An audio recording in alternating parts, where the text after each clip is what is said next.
Hey guys, so I'm Amelia and I've just graduated this year. So I'll be sharing a few tips and some of my experiences um, in poly. So the first question is how to cope with poly life with a balance of studies and CCAs. So yes, both your studies and CCAs, it will definitely take up quite a lot of time, but the workload is manageable. And all of this is really about time management and knowing what to prioritize. So in year one, I was involved in several CCAs and also a part-time job together with my studies. And I think I managed to cope with everything was because I managed my time, I prioritized the important tasks, and allocated sufficient time for each. Yeah, so for example, my CCA, because I was involved in an art CCA, it would take up about a few hours every week to practice with my band, and I'll have to go home and practice as well. So I would allocate maybe an hour for that and then 2 hours to study. Yeah. So again, it is very important to manage your time well and know how to prioritize.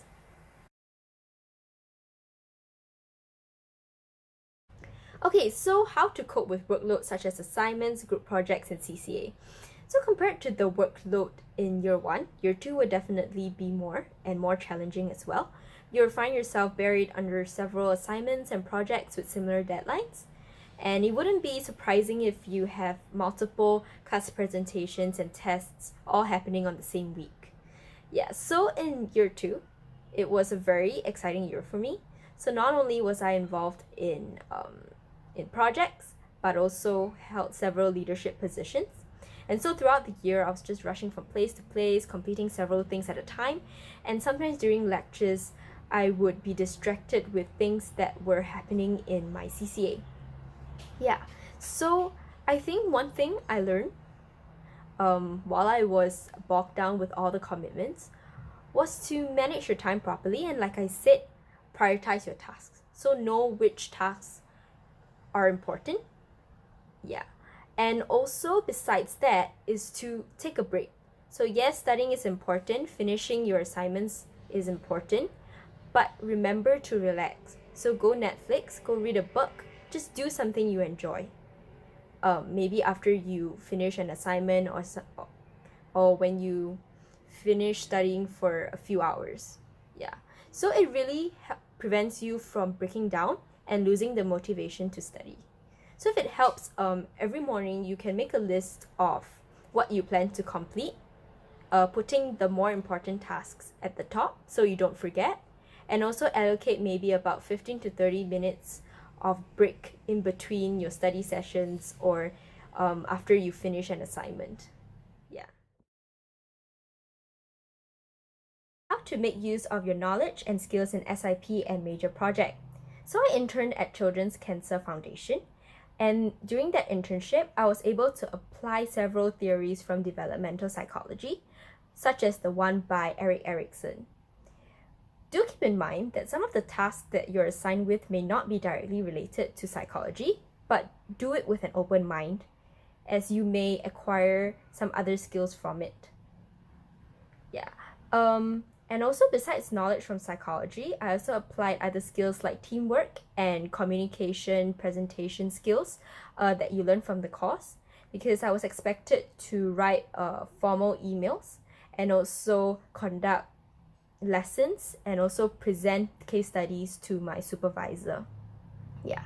While for MP, it really requires you to apply the knowledge you have learned from your classes in statistics, research methods, and from conducting research studies. So as long as you're familiar with research, I think you should be fine.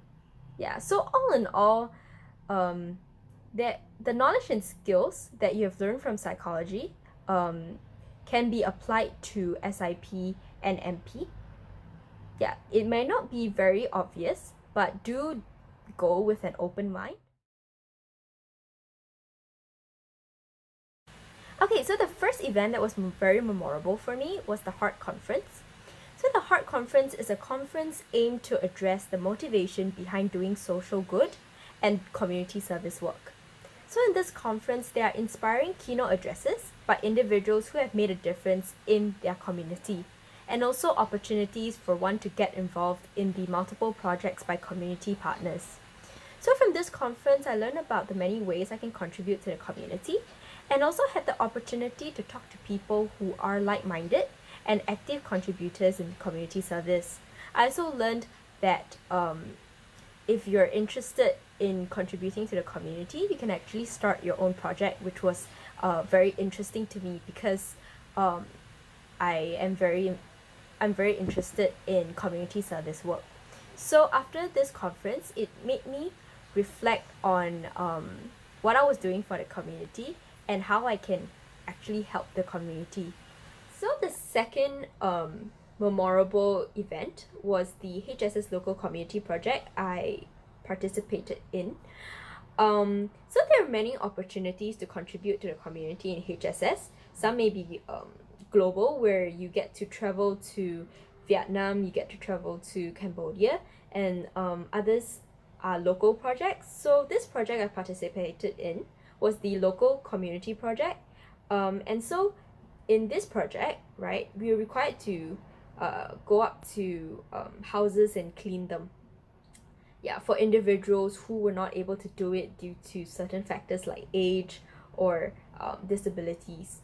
So the house I went was someone who stayed alone, an old man, okay, and his house was very messy and dusty as well because he couldn't clean his house.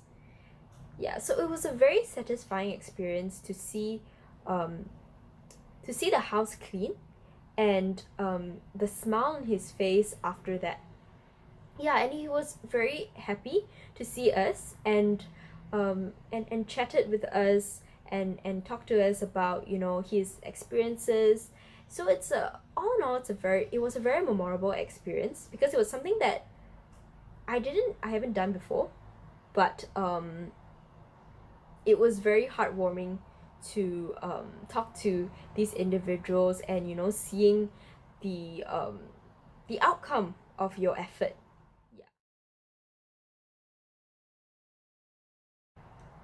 Yeah, so 3 tips on maximizing student life in HSS. The first tip is to be involved in school. So poly is not all about studying. Yeah, go out and join CCAs and other school events, and make new friends and you know, acquire new skills in the process. The second tip is to be open to new experiences, be brave, and step out of your comfort zone. So there will be many opportunities along the way. And some events might not be interesting to you, but maybe try it out, and you never know, you might learn something new about yourself. And the last tip is to remember to take a break. Yes, you study hard, but remember to play hard as well. Okay, so I think that's all from me. Good luck and stay safe.